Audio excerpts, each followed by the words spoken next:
Hello everyone! Magandang araw sa inyong lahat and welcome back dito sa ating channel! Nako naman, ating channel na talaga ito dahil may pagmumukha na natin ano. Sa mga nagtataka kahapon kung bakit parang wala raw akong ginagawa dun sa mga part na nagkukwento na ako. Kasi po, yung audio noon ay pre-recorded na. Oh, may mga nakahanda na po kasi akong audio na di ba dati wala tayong mukha, pictures nyo lang, o pictures ko lang ang nakikita ninyo. Pictures ko yun, yes. Dati, yes, oo. Ganun kasi yun ang ginagawa natin. Audio lang. Pero dahil nga nagkaroon tayo ng medyo konting problema kaya hindi natin na i-upload yun. Kaya ang ginawa ko na lang ay sayang naman yung na-record ko kaya i-upload ko na lang, 'di ba?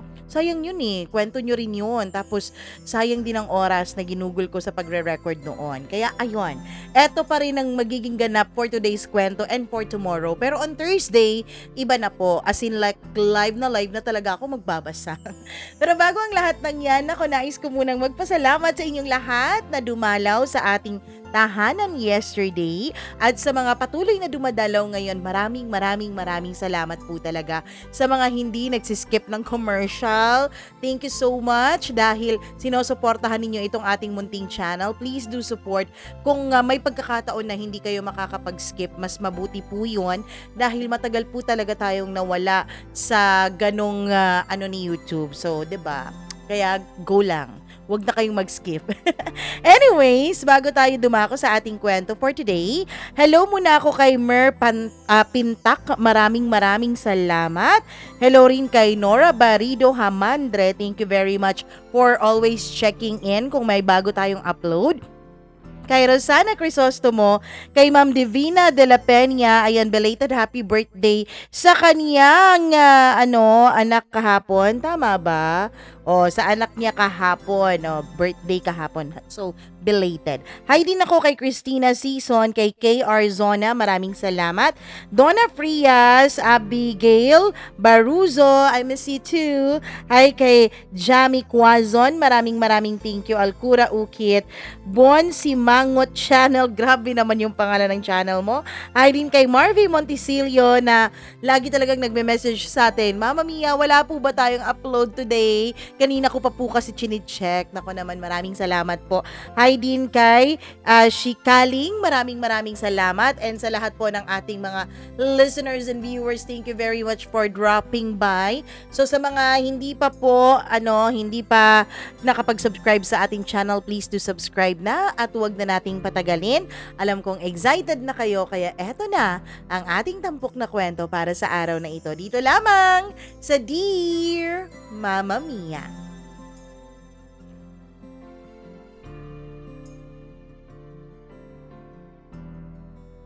Sabi nila, mabuting iwan na lang sa nakaraan yung ibang mga bagay na hindi mo naman kayang panindigan at kayang baguhin. Pero papaano nga ba kakalimutan ng nakaraan? Kung sa bawat pagdilat mo sa umaga ay ang alaala niya ang iyong nakikita. Dear Mama Mia,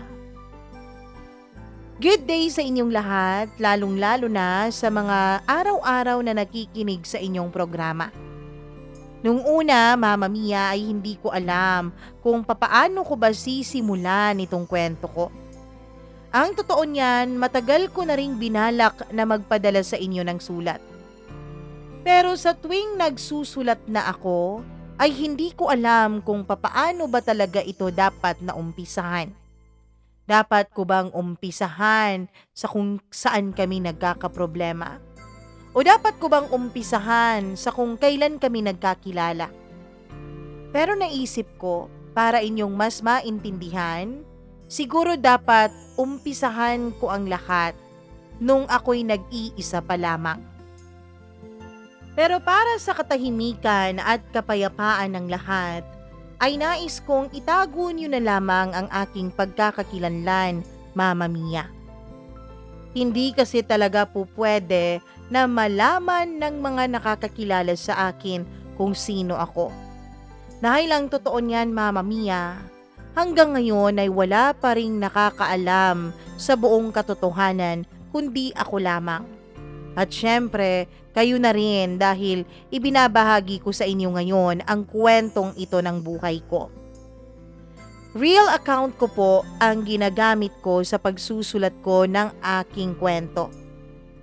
Kaya kung inyong mararapatin, Mama Mia, nais ko sanang kayo na lang ang magbasa nitong sulat ko at huwag nyo na po sanang ipa-edit sa iba. Ayoko kasi talaga na may makakakilala sa akin. Kaya naman itago nyo na lamang ako sa pangalang Janine. Isang babae na minsan na nga lang magkamali, pero yung pagkakamali pa niya ay hindi na kaya pang baguhin. At hindi ko alam kung dapat ko bang sabihin sa iba, lalong-lalo na doon sa mga taong magiging apektado, ang totoo.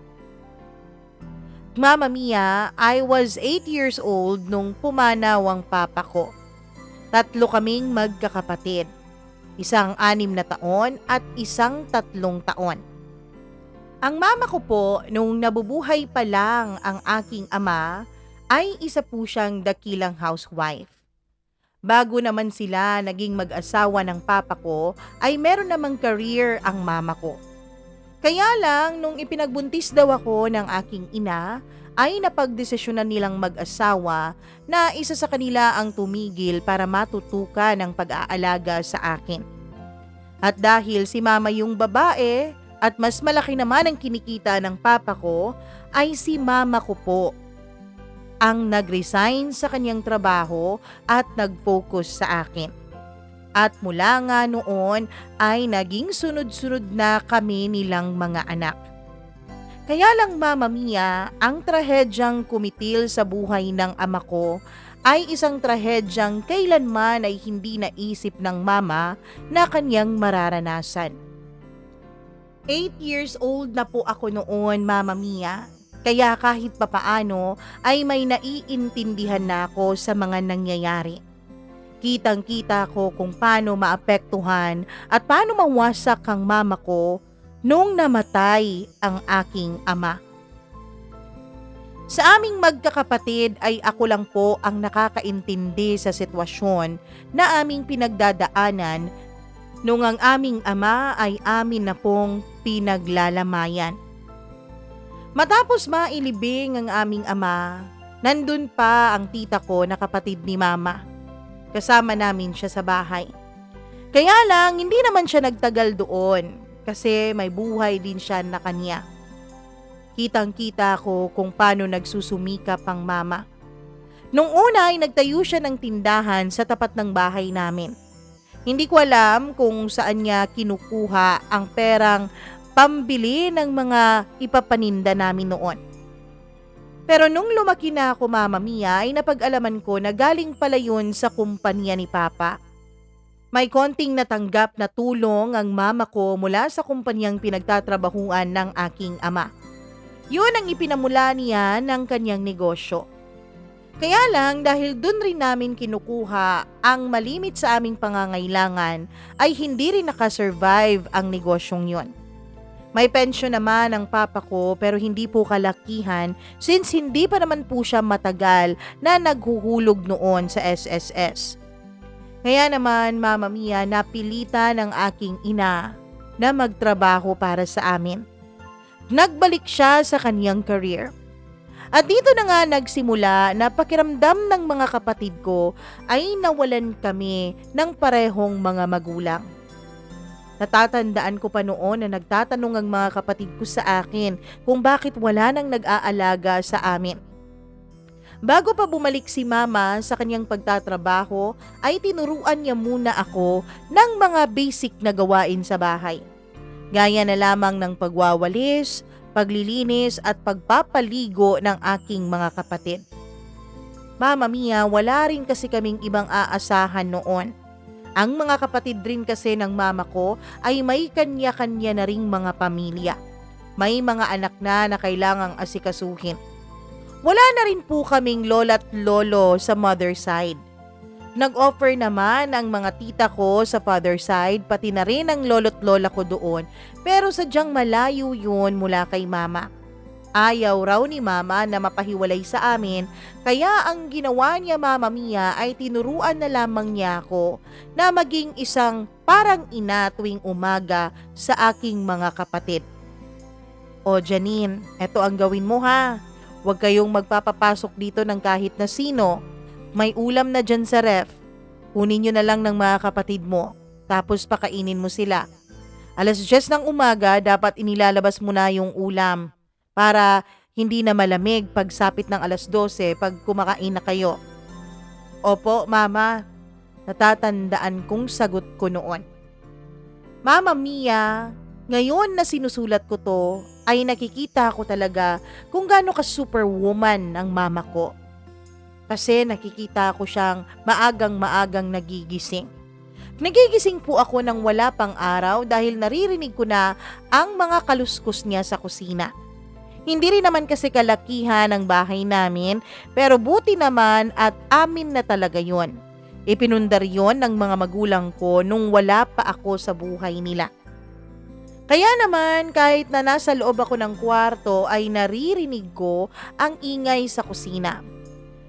Kapag nagigising ako ay tumitingin agad ako sa bintana. Hinahawi ko yung kurtina sa bintana ng kwarto naming magkakapatid. Wala pang araw kaya alam ko na hindi pa po umaga. Madilim pa sa labas. Pero ang mama ko ay nandun na sa kusina at nag-aasikaso na ng makakain namin na magkakapatid. Kumakain po kami ng agahan pero hindi na namin kasabay ang mama dahil maaga siyang umaalis kasi medyo malayo pa ang kanyang pinagtatrabahuan at baka malate siya. Kapag gabi naman Mama Mia ay nakakarating ang mama ko ng mga 6:30 sa bahay namin. Pagkadating niya ay magluluto pa siya ng aming hapunan kung wala pa siyang dalang lutong pagkain. At pagkatapos noon ay papatulugin na niya kami. Pero siya naman ay maglalaba pa. Naawa ako noon sa mama ko. Naawa ako dahil kitang-kita ko sa kanyang itsura noon na napapagod na siya. Paglipas ng mga buwan at taon, Mama Mia, ay mas lalo pang halata ang pagkapagod sa mukha ni mama. Kasi pumapayat na siya at lumalalim na rin ang kanyang mga mata. Noong ako ay 10 years old na ay natuto na rin akong maglaba. Kapag wala ang mama ko at naglalaro ang mga kapatid ko noon, ako ay nasa banyo at nagtatry na maglaba noon Mama Mia hanggang sa natuto na ako. Anak Janine, maraming salamat dahil tinutulungan mo ang mama. Alam mo naman wala na ang papa, mahirap na ang buhay natin ngayon. Opo mama, huwag kayong mag-alala, matututo din akong magluto. Naku, kahit wag na anak kasi delikado yung apoy. Di po mama, mag-iingat po ako. Kaya ayon Mama Mia, natuto din ako magluto sa edad na 11 years old. Ang mga kapatid ko rin ay tinuturuan ko rin na maglaba ng kanilang mga underwears at maglinis sa bahay. Kaya nakakatulong na rin kami sa mama ko. Ako na yung nagluluto at naglalaba, yung mga kapatid ko naman ang naglilinis at naguhugas ng aming pinagkainan. Sa murang mga edad ay natuto kami noon kung paano maging independent. Hindi kasi pwede na kumuha ng kasambahay ang mama ko dahil wala rin siyang ipapangsweldo sa magiging kasambahay namin. Mama Mia, nakita ko pa kung paano pinilit ng mama ko na sa pribadong paaralan kami pag-aralin noon. Yun daw kasi ang original na plano nila ng papa ko. May mga plano na sila kung saang paaralan kami ipagpapaaral. Pero nung makalipas ang 1 taon na lahat kaming magkakapatid ay nasa private school, ay nahirapan na talaga si mama. Kaya ako na ang nag-offer noon na ilipat na lang kami sa pampublikong paaralan. Sigurado ka ba ha? Opo, sigurado po. Anak, hindi madali ang buhay sa pampublikong paaralan. Maraming bulis dun. Maraming bata. Hindi kayo matuturuan ng teacher. Okay lang po yun, Mama. Magsusumikap na lang po kami. Naaalala kong sagot ko sa mama ko noon. Kaya naman inilipat niya kaming lahat sa pampublikong paaralan. Mama Mia, mahirap nga naman pala na lumipat ka sa pampublikong paaralan lalo na kung galing ka sa isang medyo prestigious na private school. Ang private school kasi namin noon, Mama Mia, ay meron pa kaming mga pribadong tutor pagkatapos ng klase. Kasama na yun sa pinagbabayaran ng mga magulang na tuition at mga miscellaneous ng kanilang mga anak. Pero dun sa public school, kanya-kanyang pagsusumikap talaga ang lahat. Kung hindi mo maintindihan ang klase mo, ay mahihiya kang magtanong sa guro dahil natatakot kang baka pagtawanan ka ng iyong mga kaklase. At ang mga guro naman, kapag tinatanong nila kung naintindihan tapos walang sumagot ng hindi, ay nagpo-proceed na sila sa ibang topic. Hindi po ako katalinuhan, Mama Mia. Mas matatalino po sa akin ang mga kapatid ko pagdating sa academics. Kaya naman nahirapan talaga akong mag-adjust pero pinilit ko. Hindi pwedeng makita ng mama ko na nahihirapan ako dahil alam kong mas mahihirapan siya. Alam ko kasi, Mama Mia, na habang lumilipas ang mga taon ay mas lalong nagmamahal ang matrikula. Kaya naman, nagsumikap talaga ako. Hindi ako nagiging honor at hindi rin ako nagiging top section pero nakakapasa naman sa awa ng Diyos. Hanggang sa nag-high school na ako ay ganun pa rin ang kalakaran para sa akin.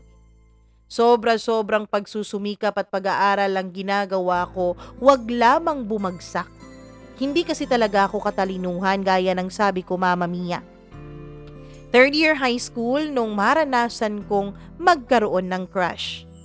Ang crush ko ay nasa top section. First honor po siya, Mama Mia. Crush ko po siya dahil meron siya nung mga bagay na wala ako. Unang-una, talino sa klase. Pangalawa, talento dahil napakagaling niyang gumuhit at magsayaw. At syempre pangatlo, buong pamilya na masaya. Kitang-kita ko kasi yun, Mama Mia, sa tuwing nagre-recognition day kami o may mga activities sa school ay complete force talaga ang pamilya niya. Mula sa kuya at ate niya, pati ang kaniyang mama at papa ay nandun lagi sa school kapag merong mga activities. Kaya medyo naiinggit ako. Dahil sa amin, wala naman pong pumupunta kasi nga busy ang mama ko. Kapag may mga PTA meetings nga noon, Mama Mia, ay ako ang nag-a-attend para sa akin at ako rin ang nag-a-attend para sa mga kapatid ko. Nagdadasal talaga ako noon na sana wag magsabay-sabay ang PTA meeting ng elementarya at high school dahil may kalayuan pa naman ang paaralan ng bunso naming kapatid mula doon sa high school kung saan kami nag-aaral. Hindi ko talaga napupuntahan ang PTA meeting ng bunso kong kapatid kapag nagkakasabay. Oh, nasaan ang mama mo, Janine? Naaalala ko pang yan ang laging tanong sa akin ng mga parents, Mama Mia, doon sa aming school. Wala po, may trabaho po eh. Dako, hindi ba niya magawang mag-absent kahit ngayon lang? Alam naman niyang PTA meeting to. Ano po, isusulat ko na lang po ang mapagmimitingan para mababasa na lang po ng mama ko pag uwi niya. Yan talagang mama niyo, hindi man lang magawang umabsent para sa inyo. Mama Mia, nasasanay na noon ang mga teachers na walang ina o ama na uma-attend para sa aming magkakapatid kapag may PTA meeting. Pero yung mga nanay ng iba kong mga kaklase ay parang pasimple nilang ipinamumukha sa akin at sa aming magkakapatid na walang pakialam sa amin ng mama namin. Kahit na gano'n nilang siraan ang aming ina, ay hindi naman po kami nagtanim ng pagtatampo o galit sa kanya. Ang mga kapatid ko ay sinisigurado ko pong ipinapaunawa ko sa kanila ang sitwasyon ni mama. Ayan na, ang sitwasyon ng pamilya natin, hindi gaya ng sitwasyon ng pamilya ng iba. Wala tayong papa na tumutulong kay mama para maghanap buhay. Hindi siya pwedeng umabsent kasi kapag a-absent siya, mawawalan siya ng kita para sa araw na yan. Hindi naman pwede yun kasi 'di ba? Hindi naman pwedeng hindi tayo kumain para sa araw na yan. Tapos may mga allowance pa tayo sa school, may mga projects pa. Oo ate, naiintindihan namin. Naririnig kong sabi ng mga kapatid ko kapag natatapos ko nang ipaliwanag sa kanila ng paulit-ulit ang sitwasyon ng mama namin. Mama Mia, tuwang-tuwa ako sa tuwing may recognition day at may mga honors ang mga kapatid ko. Kasi kahit ako ang uma-attend para sa kanila at ako ang umaakyat ng stage at nagsasabit ng kanilang mga medalya, pag-uwi ni mama sa bahay ay kitang-kita ko naman na napaproud siya sa mga ito. Pero hindi po maiwasan na ako, Mama Mia, ay makaramdam ng konting pagkainggit para sa mga kapatid ko. Kasi sila, nagagawa nilang mapasaya ang mama. Nagagawa nilang maging proud ang mama sa kanila. Pero syempre, hindi ko nalang pinapahalata yun. Nung third year nga ako, Mama Mia, yung crush ko ay hindi ko akalain na magiging kagrupo ko sa isang quiz bee competition. Ang quiz bee na yon ay hindi lang para sa mga matatalino, kundi para sa lahat. Ewan ko ba dito sa school namin, kahit alam naman na wala kaming magiging ambag, ay talagang sinasali pa kami doon sa mga nasa top section para sa quiz bee competition. 5 kami sa isang grupo at nakagrupo ko po ang crush kong itago na lang natin sa pangalang James. Mama Mia, dun ko mas lalong nagustuhan si James. Kasi bukod sa matalino siya at talentado, ay mabait din siya. Hindi niya pinaparamdam sa amin na taga lower section na mahihina ang utak namin. Bagkus ay tinuturuan niya kami. Lalo na kapag math yung tanong, ay gumagawa talaga siya ng solution kahit alam na niya kung ano yung sagot. Pagkatapos nun habang nagsusulat siya ay pinapaliwanag niya yun sa amin. Kaya ang ending, Mama Mia, nanalo kami dun sa competition. Tapos, nagkaroon pa kami ng mas malalim na pagkaunawa, lalo na sa mathematics naming subject. Kasi, hindi po sa pang-aano, pero kapag teacher po yung nagpapaliwanag, ay hindi ko po masyadong naiintindihan. Matalino ka naman pala, Janine. Ang bilis mong nakuha yan, no? Sabi niya sa akin, dun sa panghuling tanong na ako ang nagsulat ng sagot. Talaga? Tama tong sagot ko? Oo, tama yan. Bakit? Wala ka bang tiwala sa sarili mo? Nakakahiya eh. Ngayon ko lang kasi naiintindihan tong algebra na to. Ah, ganun ba? Oo. Ewan ko kung bakit hindi ko maintindihan kapag si Mrs. Perez ang nagpapaliwanag.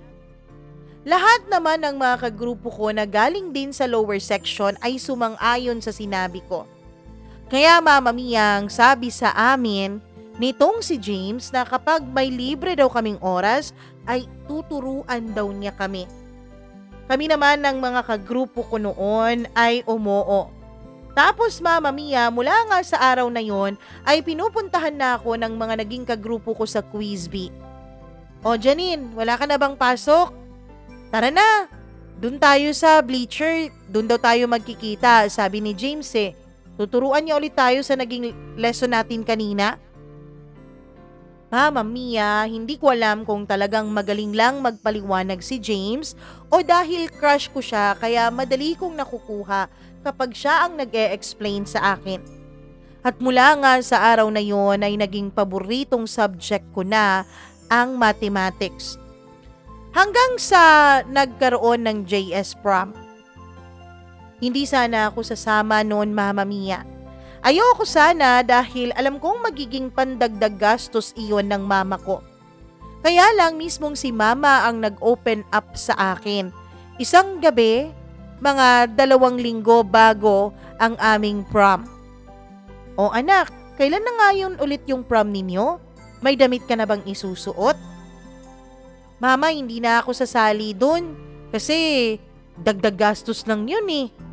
Magpapa-makeup pa, rerenta pa ng damit, tapos magbabayad pa para dun sa pagkain at venue. Anak, huwag kang mag-alala, pinaglaanan ko naman yun ng pera.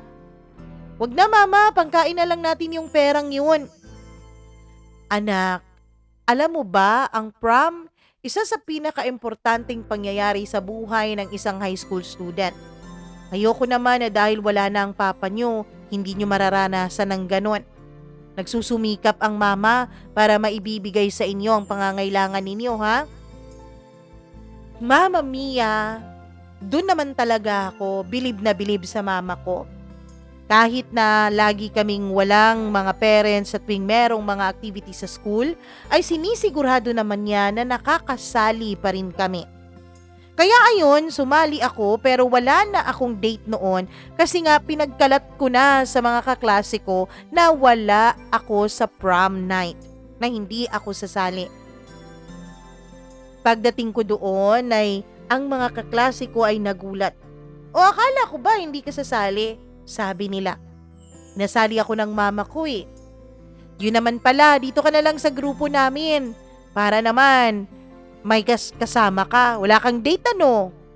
Wala nga. Nag-enjoy ako sa gabing yun at mas lalo pa akong nag-enjoy nung papalalim na ng papalalim mang gabi dahil nung tapos na pong kumain ng lahat at nagkakasiyahan na, ay biglang lumapit sa aming grupo itong si James. Janine, pwede ka bang maisayaw? Nagtilian noon ang mga kaklase ko.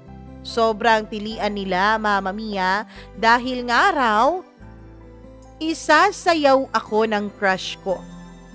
Masayang masaya at napaka-magical para sa akin ang gabing yon. Nagsasayaw kami sa gitna ng dance floor ng lalaking gustong gusto ko.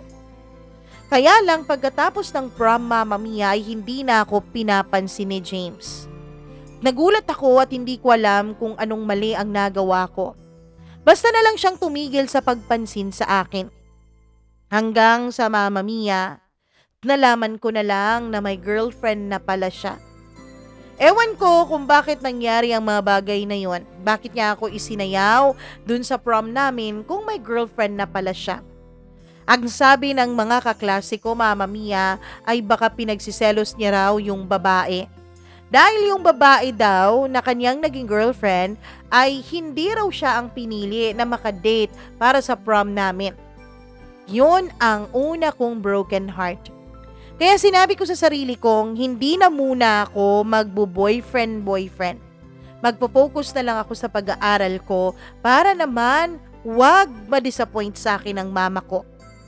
Graduate ako ng high school ng so-so lang. Walang honors, walang kahit anong medalya. Most responsible lang at most neat and clean ang nakuha kong ribbon mula sa aming klase.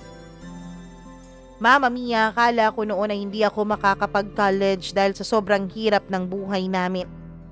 Limitado lamang ang mga scholarship na ino-offer ng mga kumpanya o di kaya'y mga paaralan.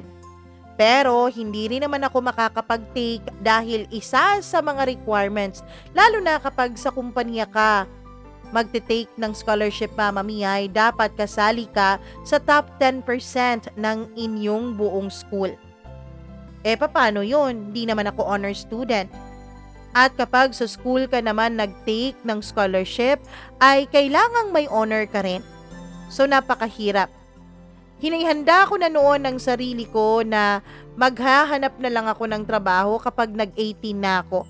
At habang 16 years old pa ako noon, ang gagawin ko na lang ay aalagaan ko na lang ang mga kapatid ko. Pero nagulat ako dahil nagtanong ang mama ko kung nag-take na raw ba ako ng mga entrance exam sa mga colleges o universities. Po? Anong po? Hindi ka ba mag-aaral ng kolehiyo, anak? Mama, mapag-aaral niyo po ako? Oo, anak, pag-aaralin kita syempre. Hindi pwedeng wala kayong matapos. Yan ang pangako ko sa ama ninyo. Nung mamatay ang papa nyo, pinangako kong hindi ako titigil sa paghahanap buhay at pagsusumikap hanggat hindi kayo nakapagtapos lahat. Mama Mia, natuwa naman ako noon sa mama ko. Sobra-sobra niya talaga kaming pinahahalagahan ng mga anak niya. Kahit na 8 taon na noon mula nung pumanaw ang ama namin, kailanman ay hindi po siya nagkaroon ng boyfriend. Kailanman ay hindi po siya naghanap ng makakasama sa buhay dahil ang sabi niya, sapat na raw kaming mga anak niya. Magsusumikap na lang daw siya para makapagtapos kaming lahat. Yun daw ay magiging masaya na siya. Kaya naman nung college ay hindi talaga ako nagkaroon ng nobyo. Oo, merong mga nagpapahaging, merong mga nagpapapansin at may mga nagtangkang manligaw, pero hindi ko talaga sila binigyan ng pagkakataon dahil alam ko, Mama Mia, na magiging distraction lang sila sa pag-aaral ko. Hindi naman po ako manhid, may mga crushes din naman ako. May mga pagkakataon din naman na yung mga nanliligaw sa akin ay nagugustuhan ko. Kaya lang, talagang pinilit ko ang sarili kong huwag magpa-istorbo sa pag-aaral. Hanggang sa nakapagtapos na nga ako, Mama Mia. Business management noon ang kinuha kong kurso. Yun kasi talaga ang gusto ko dahil una sa lahat ay wala po yung board exam. Nung nakapagtapos ako ay nagtrabaho ako sa isang kumpanya na nasa lugar lang din namin. Hanggang sa isang kaklase ko ang nagsabi, Mama Mia, na pumunta raw kami ng Maynila dahil may mga job offers daw doon. May tita kasi siya na isa sa mga executive ng isang kumpanya. Meron daw mga job offers para sa amin na mga newbies. 2 taon lang akong nagtrabaho sa lugar namin at pumunta na ako ng Maynila. Buti na lang at pumayag naman ang mama ko. Sabi ko sa kanya ay tutulungan ko siya para sa pag-aaral ng mga kapatid ko. Ang sabi naman niya ay hindi ko raw yun obligasyon, Mama Mia. Ang gusto raw niya ay magsumikap ako para sa sarili ko. Pero syempre hindi ko naman pwedeng gawin yun, di ba? Kailangan na ang unahin ko ay ang makatulong sa mama ko. Nakita ko kasi noon kung paano mahirapan si mama. Kaya naman, Mama Mia, nung nagkatrabaho na ako sa Maynila, ay di hamak nga na mas malaki yung pasahod. Hanggang sa nalaman ko na may tinataglay din naman talaga akong galing, lalo na pagdating sa trabaho. Hindi pala dahil ikaw ang pinakamatalino sa klase o ikaw ang pinakabobo nung nag-aaral ka ay hindi ka na magiging pinakamagaling pagdating sa trabaho. Iba pala ang trabaho kaysa sa pag-aaral. At dahil doon, Mama Mia, ay 2 beses ko nang na-promote kahit 2 taon pa lang ako sa Maynila. Tuwang-tuwa naman ang mama ko at lumalaki noon ang aking sahod. Kaya naman natulungan ko na talaga siya sa pag-aaral ng mga kapatid ko. Nung nakapagtapos na rin ang sumunod sa akin, ay nag-abroad agad ito at tumulong din naman sa aming pamilya para makapagtapos ang aming bunso. Nung 3 taon ko na sa kumpanya, Mama Mia, ay dito ko na nakilala si Earl. Isang lalaking bukod sa gwapo ay napakabait. Hindi ko po siya katrabaho. Pinsan po siya ng isa sa mga kaibigan ng katrabaho ko. Magulo po ba, Mama Mia? Yung katrabaho kong si Ivy ay may kaibigan na si Judy. Si Judy naman ay in-invite si Ivy para sa kanyang birthday. Ito namang si Ivy, dahil close kaming dalawa, ay pinagpaalam kay Judy na kung pwede bang isama niya ako. Pumayag naman itong si Judy, kaya sumama ako dun, Mama Mia. Doon kami nagkakilala ni Judy. At syempre maraming bisita doon dahil sa hotel ginanap ang kanyang birthday party. Mama Mia, dito ko na nakilala si Earl na isa rin sa mga bisita dahil pinsang buo siya ni Judy. Nung una ay nagkaka-text lang kaming dalawa. Hiningi niya kasi ang number ko. Nung mga panahon na yon ay inisip ko na rin na baka panahon na para magnobyo ako. Total tapos na rin naman ang sumunod sa akin. May tutulong na kay mama para sa bunso namin. Nangako kasi ang sumunod sa aking kapatid, Mama Mia, na tutulong din siya sa pag-aaral ni bunso. Pero nawalan naman kami ng komunikasyon ni Earl matapos lang ang 2 linggong pagtitext. Kami naman ni Judy ay naging ka-close na. Hanggang sa isang araw ay tinanong ako ni Judy kung libre lang ba daw ako sa linggo. Hindi ka ba uuwi sa inyo? Kasi walang pasok sa Lunes, di ba? Long weekend. Hindi eh. Kasi wala rin naman ang mama ko dun. Kahit nga anong pilit namin na wag na siyang pagtrabahuin nagtatrabaho pa rin. Tapos yung bunso kong kapatid, may lakad naman yun na kanya. Kaya wala rin ako makakasama sa bahay, kaya dito lang ako. Sabi ko sa kanya. Ay, sakto pala. Pwede bang manood tayo ng sine? Kasi may magandang palabas niyan. Okay, sige. Pwede naman. Idadaan ko lamang sa laundry shop yung mga damit ko. Okay, sige. Magkita na lang tayo sa mall. Mama Mia, nung nasa mall na ako ay hindi na nagre-reply sa akin si Judy. Hanggang sa makalipas ang 10 minutes ay nag-text siya sa akin at ang sabi niya pasensya na raw at hindi siya makakarating dahil yung kanyang nobyo ay nagkaroon ng sakit. Ang kaibigan ko namang si Ivy ay hindi talaga siya kasali sa manonood ng sine kasi may lakad din daw silang pamilya kasi long weekend. Kaya ang siste ay naiwan na lang ako sa mall. Pero nung magte-text na sana ako na uuwi na lang ako kay Judy, ay bigla siyang nag-text na paparating na raw ang pinsan niyang si Earl dahil ito na lang daw ang makakasama ko sa panonood ng sine. Uy, wag na Judy, nakakahiya naman kay Earl. Ano ka ba? Gusto nga niyang makasama ka Halaga? Tanong ko. Pero Mama Mia, I highly doubt it. Kasi 2 linggo lang naman siyang consistent na nagte-text sa akin pero pagkatapos noon ay bigla siyang nawala. Pero nung makarating na nga siya sa mall, Mama Mia, ay nag-aya agad siya na kumain muna kami. Since nalagpasan na namin yung oras ng showing para dun sa panonoodin namin. Ang susunod na pagbubukas ay sa 2 oras pa. Kaya kumain na muna kami. Habang kumakain ay nagkukwentuhan kami. Uy, pasensya ka na pala ha, kung napilitan kang samahan ako ngayon dahil nagkaroon biglaan ng emergency ang pinsan mo. Paghingi ko ng sorry sa kanya. Uy, hindi ka naman istorbo, tsaka sorry pero sasabihin ko sa'yo ang totoo. Hindi naman talaga plano ni Judy na manood ng sine ngayon. Humingi lang ako ng tulong sa kanya. Ano? Naguguluhan ako nung mga panahon na yon. Anong humingi ka ng tulong sa kanya? Para ano? Para maaya kang manood ng sine. Para magkasama tayo ngayon. Bakit kailangan mo pang humingi ng tulong sa kanya? May number ka naman sa akin. Pwede naman na ikaw mismo ang umaya sa akin, di ba? Natatakot ako na baka hindi ka pumayag kapag ako yung umaya sa'yo Bakit naman? Kasi 'di ba, kapag nagte-text ako sa iyo, ang haba-haba ng mga text ko pero ikaw, oo, hindi. At ewan lang ang nagiging sagot mo sa akin. Kaya tingin ko hindi ka interesado sa akin Yun ba ang dahilan kung bakit bigla ka na lang nawala at hindi na lang nagparamdam sa akin sa text? Oo, pakiramdam ko kasi hindi ka interesado. Mama Mia, tumawa na lang ako. Dahil ako din naman ang pakiramdam ko ay nawalan siya ng interes sa akin dahil bigla na lang siyang hindi nag-text isang araw.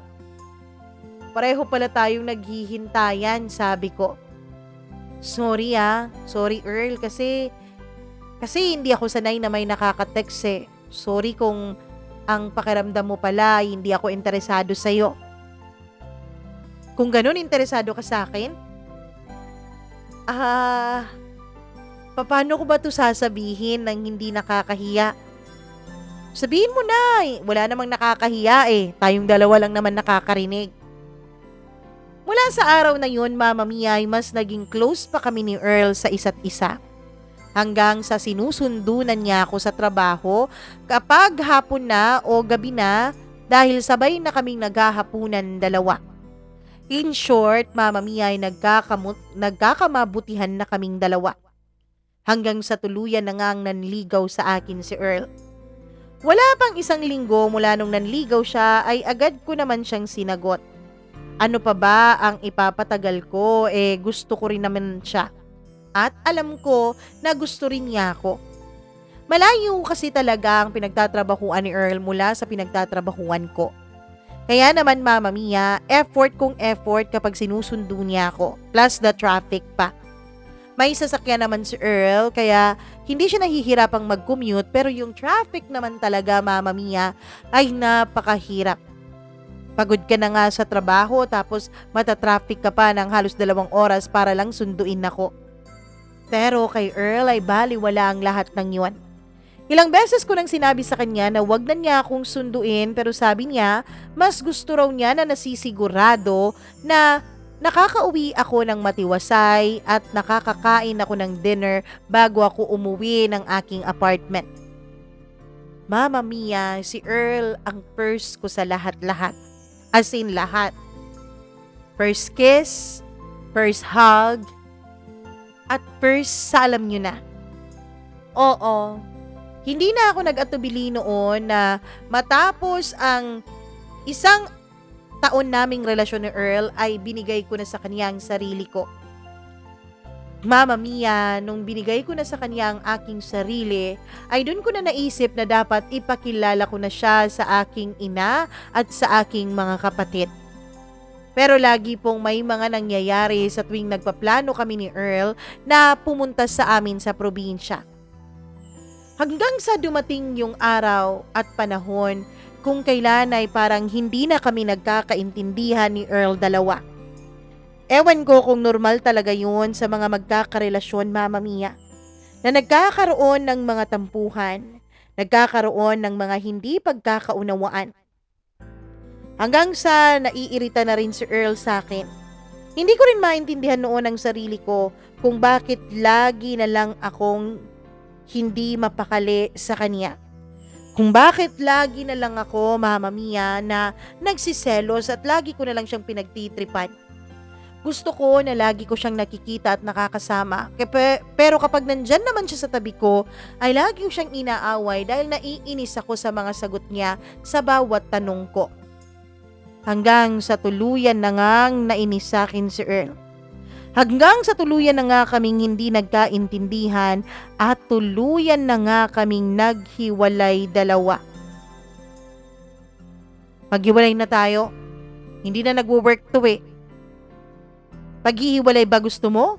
Eh di sige, maghiwalay. Ako pa ba tinatakot mo? Sabi ko sa kanya. Nagpataasan kami ng pride at naghiwalay na nga kami. Mama Mia, masakit para sa akin na maghiwalay kami ni Earl. Sobrang sakit. As in, napakasakit talaga. Siya ang first heartbreak ko. I will second. Kasi na-heartbreak na ako nung high school kay James eh. Pero siya ang first real heartbreak ko. Na-attach kasi talaga ako kay Earl kasi halos araw-araw noon ay magkasama kami sa loob ng 1 taon naming relasyon. Halos araw-araw ay siya ang kasama ko na gumawa ng mga bagay na gusto ko. Kumain sa mga bagong bukas na restaurant. Tapos magbakasyon kapag may long weekend. Tapos siya ang kasama ko tuwing birthday ko na hindi ako nakakauwi. Lahat sa loob ng 1 taon ay dinepende ko kay Earl. Kaya napakahirap para sa akin ang mag-move on. Mama Mia, hanggang sa isang kaalaman ang nalaman ko. Buntis ako. Nalaman ko yun mga 3 linggo matapos ang paghihiwalay namin ni Earl. Nahimatay kasi ako nung nag-ahanda na ako para pumasok ng trabaho. Buti na lang at nasa kama pa ako nung nahimatay ako Mama Mia at hindi pa ako nakatayo. Wala pa naman akong ibang kasama sa apartment ko nung mga panahon na yon. Nung nagising ako ay nagulat ako kung bakit ako nahimatay. Kaya naman, hindi na ako pumasok sa trabaho at nag-file na lang ako ng emergency leave at pumunta ako ng ospital para magpa-check up. Pero isang kagilalas-gilalas at kagulat-gulat na revelasyon ang sinabi sa akin ng doktor. I am 6 weeks pregnant. Mama Mia, dun ko napagtanto Kaya pala siguro na naiinis ako lagi kay Earl. Kaya pala siguro lagi ko siyang inaaway dahil buntis pala ako. Maghahalong tuwa at kaba ang naramdaman ko. Tuwa dahil magiging ina na ako. I was 24 years old na rin that time at alam ko na handa na rin naman ako na maging isang ina. Pero kaba, Mama Mia, dahil hindi ko alam kung paano ko sasabihin kay Earl ang totoo. Siyempre, kailangan niyang malaman na magkakaanak na kaming dalawa. At siyempre, kailangan ko ring humingi ng tawad sa kanya dahil nga sa iniwan ko siya bigla at dahil sa lagi ko siyang inaaway na siyang dahilan ng tuluyan naming paghihiwalay. Gusto kong ipaliwanag sa kanya na ang bata sa sinapupunan ko pala at ang hormones ko ang dahilan kung bakit ko siya laging inaaway. Pero 3 araw na mula nung nalaman ko ang tungkol sa pagbubuntis ko. Hindi ko pa rin magawang tawagan si Earl. Ewan ko, Mama Mia, kung hormones ko lang ba talaga yon o pride ko din yung nagsasabi na dapat si Earl ang unang mag-approach sa akin.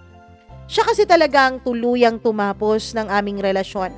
Ako noon, Mama Mia, ay pananakot lang naman na sinasabi kong tigilan na natin to. Pero siya talaga ang tumapos ng lahat. Kaya naman nakakahiya kung ako itong mauunang mag-reach out sa kanya, hindi ba? Ilang araw kong pinag-isipan.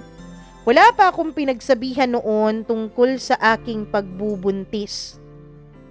Hanggang sa, Mama Mia, hanggang sa mahigit 1 linggo na ang lumipas mula nung nalaman ko ang tungkol sa pagbubuntis ko, ay denial ko bigla ang numero ni Earl.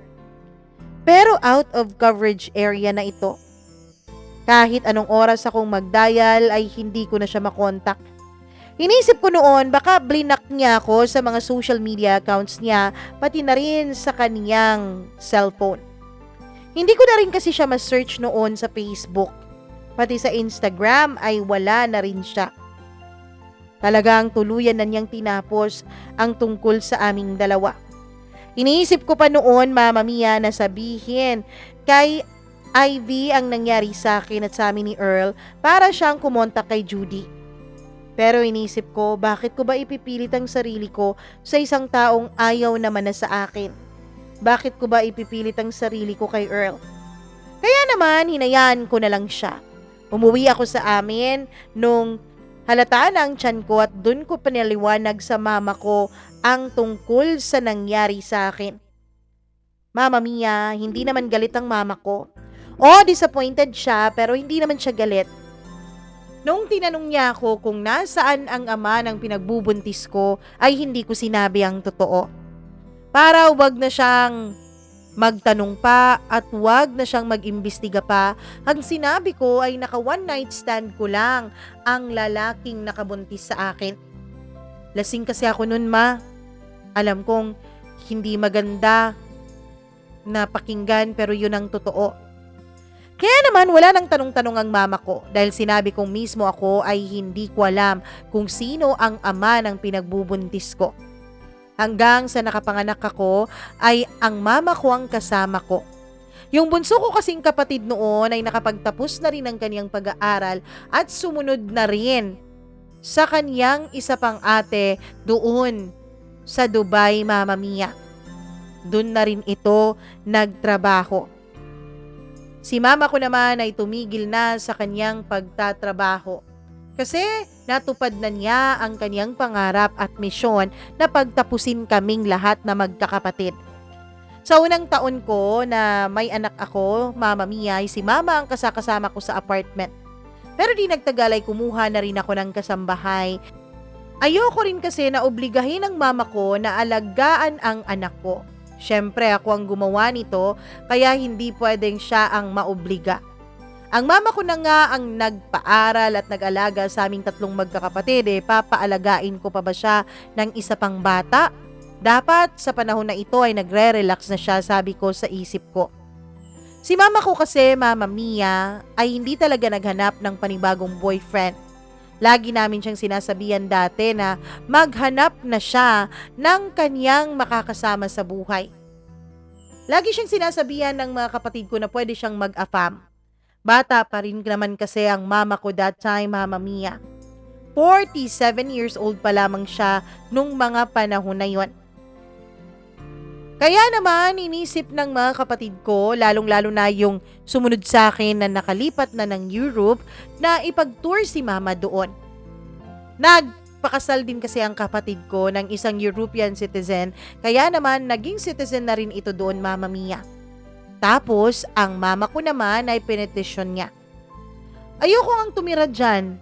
Ang balita ko malamig dyan eh, tsaka wala akong makakilala dyan. Dito lang ako sa Pilipinas. Paulit-ulit na sabi ni mama. Mama, susubukan mo lang naman. Kung ayaw mo, hindi makalipas ang isang taon. Pwede kang bumalik dyan sa Pilipinas, sabi ng kapatid ko. Pinagtulungan naming tatlo na makumbinsi ang mama namin na pumunta doon sa Europe, Mama Mia.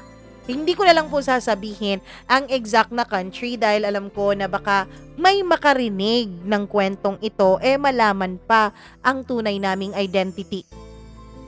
Kaya yun, lumipad ang mama ko papuntang Europe. Naging kampante naman siya dahil yung kasambahay na kinuha ko ay kapitbahay lang naman namin sa probinsya at kilalang kilala na namin. Hanggang sa lumipas ang maraming taon, Mama Mia. Ang mama ko ay pumirmi na doon sa Europe.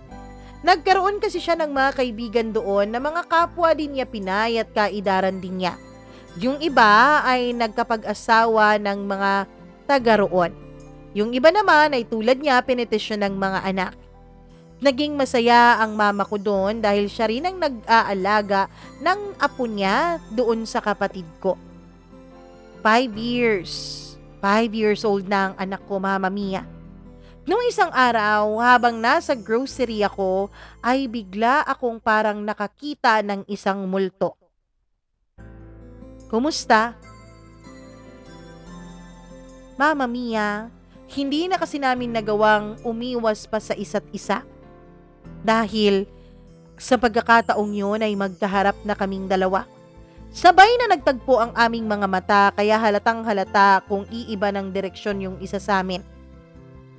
Makalipas ang 5 taon, ngayon ko lamang ulit narinig ang kaniyang boses. Few seconds later, nang hindi ako makasagot, nanatili lamang akong nakatitig sa kanya. Hindi ko kasi inaasahan na sa pagkakataong ito ay muli ko siyang makikita. Ang tagal-tagal ko siyang hinanap sa Facebook at sa iba pang mga social media accounts. Ang tagal-tagal ko siyang hinanap sa kung saan-saan pero hindi ko siya natagpuan. Ngayon lang. Sa hindi inaasahang oras at lugar ay muli kaming nagkitang dalawa ni Earl, ng ex-boyfriend ko, ang ama ng anak ko. Ayos lang, matipid kong sagot. Bakas pa rin siguro sa mukha ko ang pagkagulat, Mama Mia. Alam ko yon dahil ang aking naman talagang dibdib ay hindi magkamayaw sa pagtibok. Pero pinilit kong wag ipahalata iyon sa kanya. Umiwas na lang ako ng tingin na mayani ang katahimikan sa pagitan naming dalawa. Kahit grocery store yun, Mama Mia, kahit napakaraming tao, pakiramdam ko nung mga panahon na yon ay kami lang dalawa ang nasa lugar na yon at napakatahimik. Marami akong gustong sabihin sa kanya.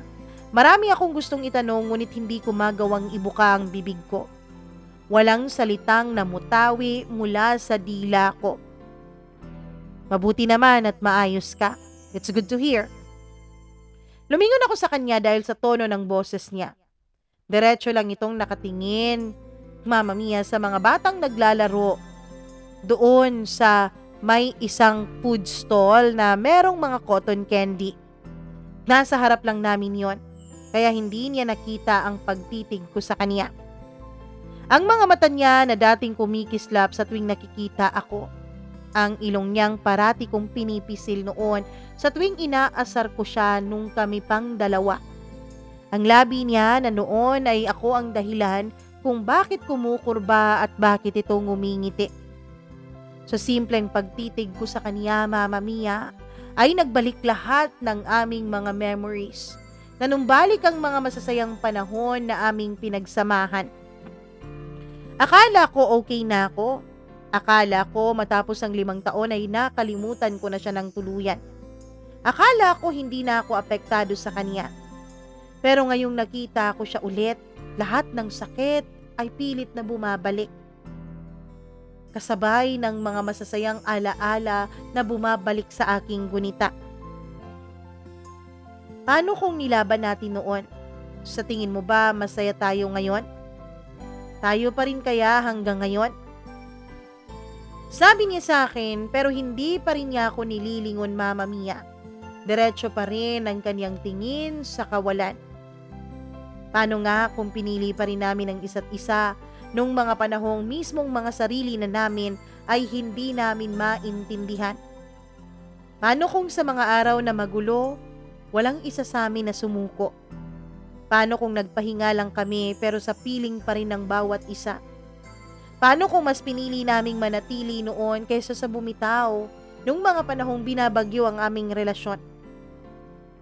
Huminga ako ng malalim. Hindi ko alam, Earl. Kung hindi siya napagod sa akin, kung hindi niya ako sinukuan ng ganun kadali, siguro nga ay kami pang dalawa. Alam ko, Mama Mia, at ramdam ko na mahal pa namin ang isa't isa nung araw na yon. Ngunit mas pinili na naming bumitaw dahil kasabay ng pagmamahal ay nasasaktan na rin kaming dalawa. Ang inaakala namin na yun ang aming best choice nung mga panahon na yon. To stop and to cut the toxic relationship that we had.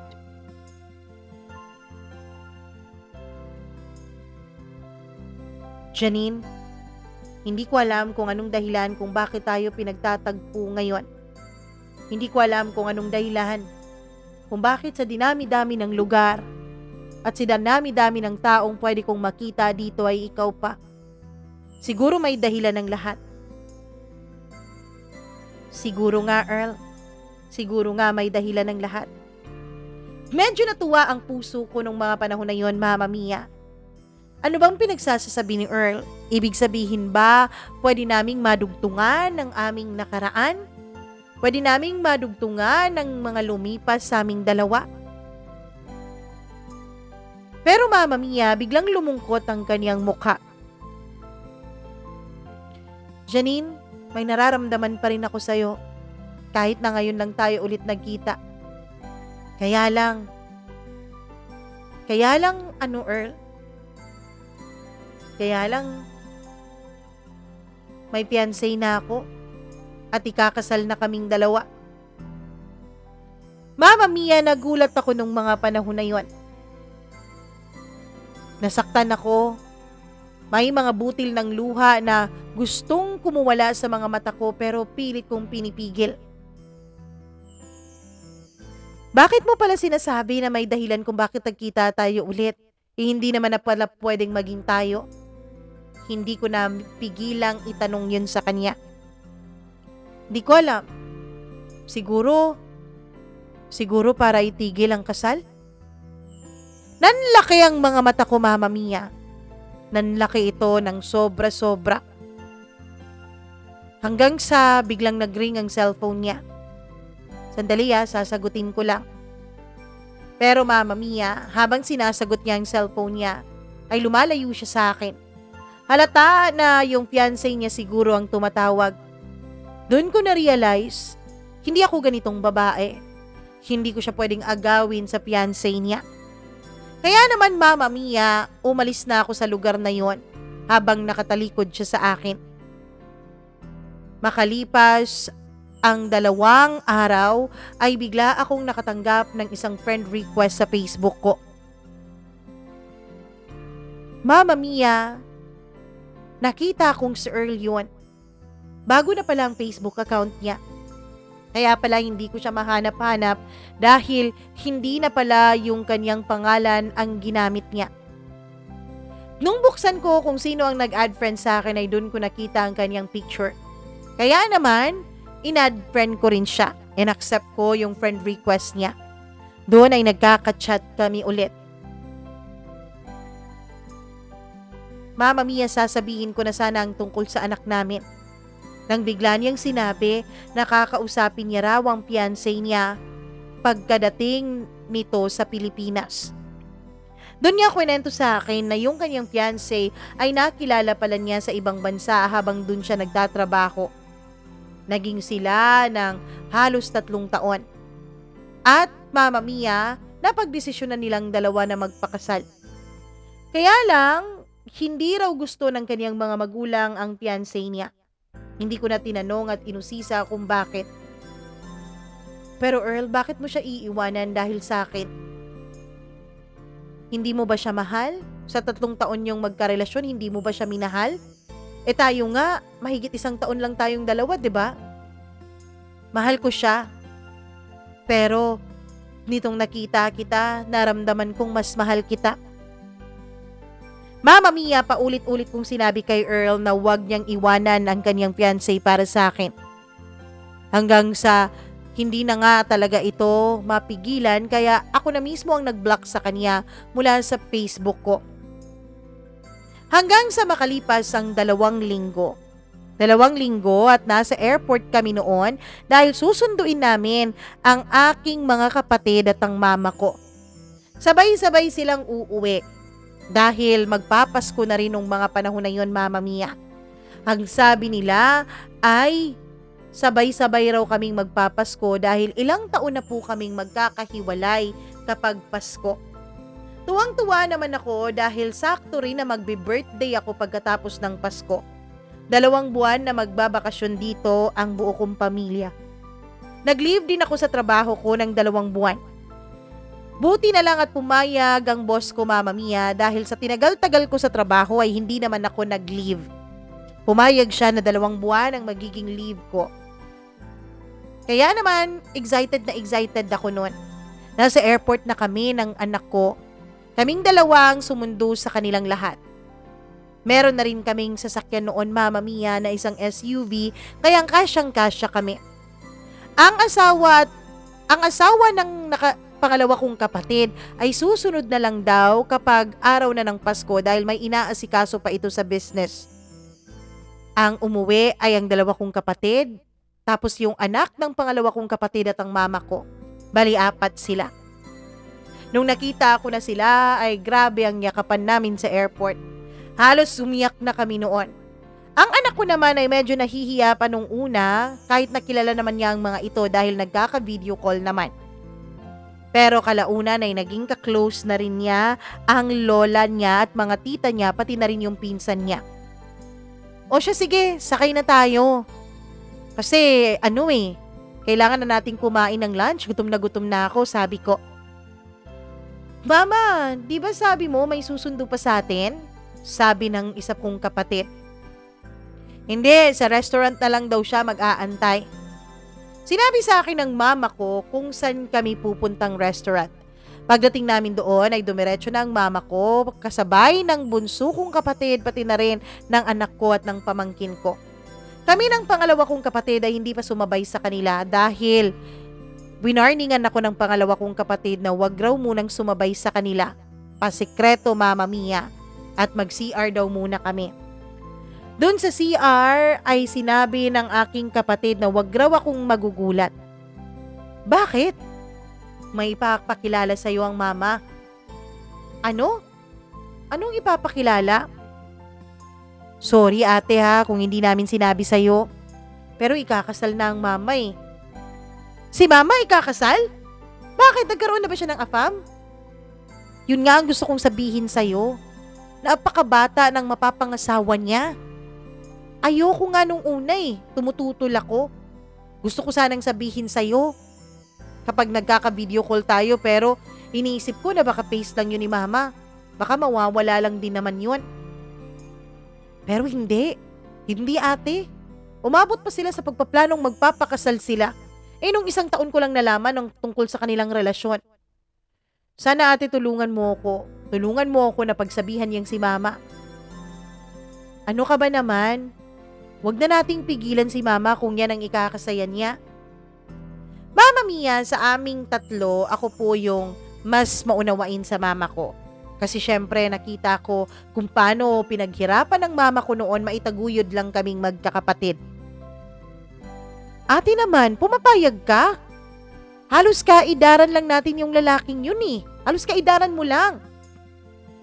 Kung yun naman ang ikakaligaya ni mama, bakit naman hindi? Isa pa, wala namang kayamanan si mama, di ba? Para hututan ng lalaking yun. Hayaan mo na. Kahit hanggat hindi pa nagiging senior si mama, hayaan mo siyang lumigaya. Panahon na ngayon para sa sarili niya. Sabi ko. Halaga ba ate? Pumapayag ka? Pareho lang kayo ni Bunso eh. Ang siste ako pala ang kontrabida sa buhay ni mama nito. Sabi niya. Huwag ka nang kumontra. Ate, paano na lang ang sasabihin ng ibang tao? Ng mga kamag-anak natin? Ng mga kapitbahay natin? Bakit mo ba iniisip ang sasabihin ng ibang tao? Dati naman nung naghihirap ang mama na itaguyod tayong tatlo, wala namang ibang taong tumulong sa kanya, di ba? Sa bagay, tama ka. Huwag na nating isipin ang sasabihin ng iba. Basta ba walang tinatapakan na tao si mama? Ayos lang yun. Hayaan mo kapag lumiligaya siya dyan. Matapos ang halos 5 minutos naming pag-uusap ng kapatid ko sa CR, ay sumunod na rin kami sa kanila. Nakapwesto na sila, Mama Mia. Nakita akong may isang cellphone na nandun na hindi pamilyar sa akin. Cellphone mo ba to? Tanong ko sa bunso kong kapatid. Hindi anak, cellphone yan ng boyfriend ko. Mama ko ang sumagot. Nasan nga pala siya mama? Andun, nag-CR muna. Anak, umorder na nga pala kami kasi sabi mo gutom na gutom ka na eh. Okay mama, ayos lang yun.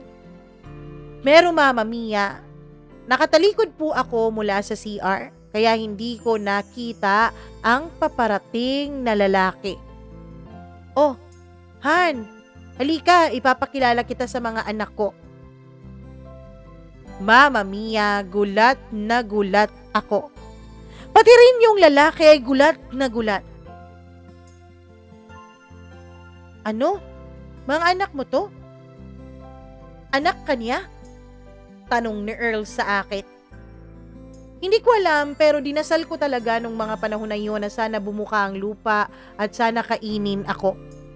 Bakit sa dinami-dami ng lalaki sa mundo o kahit sa Pilipinas man lang nakaidara ni Earl, bakit si Earl pa Mama Mia? Hindi ko pala nakwento sa inyo na 5 taon ang tanda ni Earl sa akin. Oo Han, eto ang panganay ko, si Janine. Eto naman ang anak niya. Napaka-cute, di ba? Titig na titig si Earl sa bata. Ganun ba? Hi Earl, sabi ko at inabot ko ang kamay ko. Mama Mia, ako na ang nauna dahil baka maisiwalat niya doon sa harap ng pamilya ko ang tungkol sa nakaraan naming dalawa. Mama Mia, kung nagtataka kayo kung bakit hindi nakilala ni Earl na mama ko yung kanyang girlfriend, ay dahil mula po nang mamatay ang papa ko, ginamit na po ng mama ko ang kanyang maiden name. Hindi na po niya ginagamit ang apelyido ni papa. Kasi nung mga panahon na yon, nung namatay ang papa ko, hindi pa kasi napapabago ni mama ang kanyang mga dokumento, lalong-lalo na sa government, kahit na matagal na silang ikinasal. Kaya naman, ang ginamit na lang niya yung kanyang maiden name para hindi na masyadong maraming aasikasuhin kapag nag-apply siya ng trabaho. Yun din ang rason, Mama Mia, kung bakit mabilis lang na natanggap noon sa trabaho ang mama ko. Dahil walang maraming tanong at walang maraming papel na kailangang i-comply. Kasi nga, maiden name niya ang ginamit niya. At kaya siguro hindi rin nakilala ni Earl ang kapatid ko dahil nung magkakilala sila ay may asawa na ang kapatid ko. At ang apelyido nito ay apelyido na syempre ng asawa niya. Mama Mia, habang kumakain kami ay nararamdaman kong pasimpleng tumititig sa akin si Earl. Nung umalis ang mama ko pati na rin ang mga kapatid ko dahil sinamahan ang mga bata na mag-CR ay napagsulo kaming dalawa ni Earl. Anong kalokohan to, Janine? Ano bang anong kalokohan na, Earl? Anong kalokohan to? May anak ka na? Tapos 5 taon pa? Diba tayo pa niyan nung nung pinagbubuntis mo siya? Earl, anong ibig mong sabihin? Sagutin mo nga ako, Janine. Ako ba ang ama ng anak mo? Hindi! Mama Mia, nagsinungaling ako. Gaya ng sinabi ko sa mama ko at sa mga kapatid ko, sinabi ko kay Earl na ang ama ng anak ko ay isang lalaking naka one night stand ko. Naalala mo ba na inaaway kita lagi? Yun ay dahil nagigilty ako, Earl. Nagigilty ako dahil may naka one night stand ako habang tayo pa. Pinanindigan ko ang kasinungalingan na yon. At dahil sa sinabi ko ay nagalit si Earl sa akin, na siyang naging dahilan para hindi na niya ako guluhin pa at natuloy ang kasal nilang dalawa ng mama ko. Mama Mia, nung 1 taon lang po ikinasal si Earl at si mama, dito pa sa Pilipinas. Napakasakit para sa akin na makikitang ang lalaking mahal ko ay ikinakasal sa ina ko. Pero hindi ko rin naman magawa noon na pigilan ang kasal na yon dahil kitang-kita ko kung paano naging masaya ang mama ko sa piling ni Earl. Sa ngayon, Mama Mia, ay nasa ibang bansa ulit ang mama ko at si Earl. Doon na sila naninirahan. Habang ako naman ay nandito sa Pilipinas. Wala pa rin akong boyfriend, tinataguyod ko pa rin ang anak ko ng mag-isa. Hindi ko alam, Mama Mia, kung magkakaroon pa ba ako ng pagkakataon na makahanap ng lalaking para sa akin. Ilang ulit na rin akong inimbitahan ng mga kapatid ko, pati na rin ng mama ko na magbakasyon sa ibang bansa. Ang totoo niyan ay gusto ko rin naman, pero ayoko na makasama si Earl. Dahil alam ko sa sarili ko na mahal ko pa rin siya. Natatakot ako, Mama Mia, na baka matukso ako at baka masaktan ko ang mama ko. Mama Mia, tama po ba ang ginawa ko? Tama po ba ang inilihim ko na lang ang buong katotohanan, wag lang masaktan ang mama ko? Tama po ba na hindi alam ng mag-ama ko na mag-ama silang dalawa? Tama po ba, Mama Mia? Alam mo ba na magkatabi kami sa pagtulog ng anak ko kahit na 7 years old na siya ngayon? At kapag nagkakatabi kami sa pagtulog, kapag nagigising ako sa umaga at nakikita ko siya, mukha ni Earl ang nakikita ko sa kanya. Mama Mia, hindi ko alam. Alam ko unfair ako sa anak ko at kay Earl dahil hindi nila nalaman ang katotohanan. Pero kapag sinabi ko ang totoo, alam kong masasaktan ko ang mama ko. Hindi lang ang mama ko na nagsakripisyo para sa aming magkakapatid, kundi pati na rin ang mga kapatid ko. Pero habang tumatagal ay mas lalong bumibigat para sa akin ang pagtago ng katotohanan. Please, Mama Mia, please advise me on what to do. At kung may mga nakikinig man ngayon na inyong mga tagapakinig at may mga advice para sa akin, ay willing po akong basahin ang kanilang advices sa comment section. Hanggang dito na lamang po at maraming salamat. Lubos na nahihirapan. Janine.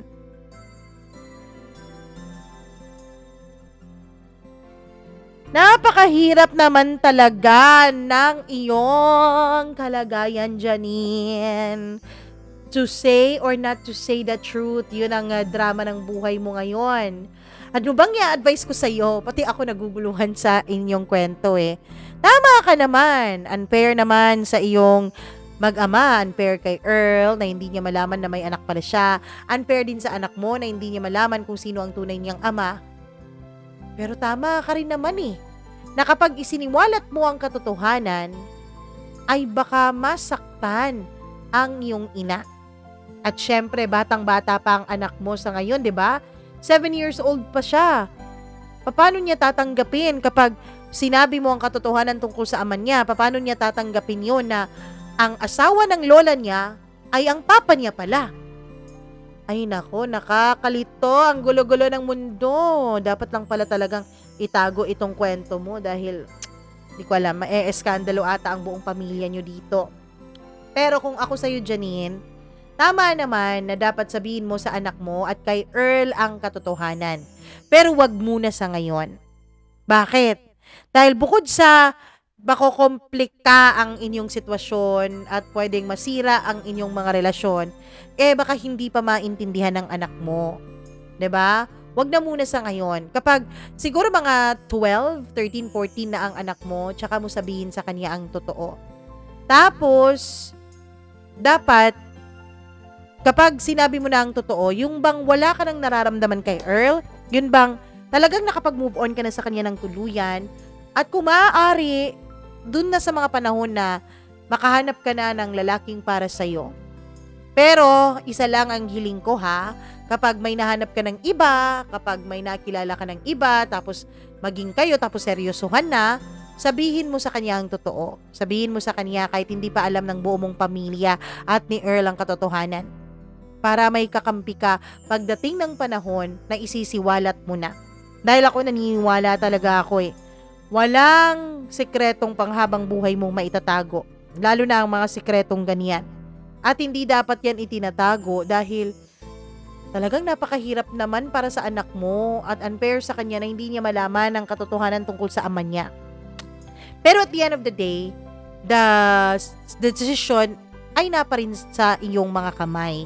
Kaya magbasa ka na lang ng comment dyan dahil ako din ay nahihirapan sa kung ano talaga i-advise ko sa iyo. Ako naman talaga, Magbasa ka na lang ng mga comments. Baka may mga iba tayong mga listeners na mas sound pa yung kanilang advice kaysa sa akin, okay? Kasi naguluhan talaga ako Anyways, maraming salamat, Janine, sa iyong malaking pagtitiwala dito sa ating programa. Hindi birong ipagkatiwala ang ganitong uri ng kwento dito sa programa natin. Kaya naman, thank you for the love and for the trust. And syempre, sa inyo na nakikinig ngayon, kung nagustuhan nyo ang kwentong ito, ay nako, wag nyong kalimutang i-like at i-share, please naman. At syempre, mag-subscribe na rin kayo dito sa channel natin. At pagkatapos nyo mag-subscribe, i-click nyo na rin yung notification bell para naman na-update kayo kapag meron tayong bagong uploads na nilalabas, 'di ba? Araw-araw. Charot! Araw-araw na, 2 linggo na araw-araw may upload. Congratulations, Mama Mia. Charot! And syempre, kung may sarili rin kayong kwento ng inyong buhay, please do not hesitate to share that to us. Mag-email lamang po kayo, mamamiacdo0317@gmail.com. Thank you so much for all of you sa pagmamahal. Ako po ang nag-iisa ninyong Mama Mia. Hanggang sa susunod nating kwento, paalam sa inyo. Take care. Be good. Be kind. Be safe. And I love you all so much. Bye-bye!